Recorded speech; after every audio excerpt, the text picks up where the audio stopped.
এখন আলোচনা করব বঙ্কিমচন্দ্র চট্টোপাধ্যায়ের রচনায় সন্ন্যাসীর চরিত্র এবং কিভাবে যে প্রথমে উপন্যাসের নাম, তারপরে প্রকাশকাল, সন্ন্যাসীর চরিত্র নাম জানব। দেখুন, প্রথম উপন্যাস হচ্ছে দুর্গেশ নন্দিনী, প্রকাশকাল 1865, চরিত্র হচ্ছে অভিরাম স্বামী।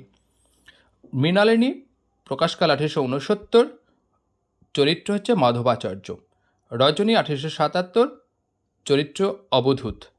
চন্দ্রশেখর 1875, রামানন্দ স্বামীর চরিত্র। যুগলাঙ্গরীয় 1874, চরিত্র হচ্ছে আনন্দ স্বামী, তাহলে আনন্দ স্বামী। আনন্দমঠ 1882, চরিত্র সত্যানন্দ। দেবী চৌধুরানী, প্রকাশকাল 1884, চরিত্র ভবানী পাঠক। সীতারাম তার সর্বশেষ উপন্যাস, প্রকাশকাল 1887, চরিত্র ফকির চাঁদ শাহ। এগুলো হচ্ছে তার সন্ন্যাসী চরিত্র সম্পর্কে আলোচনা করলাম।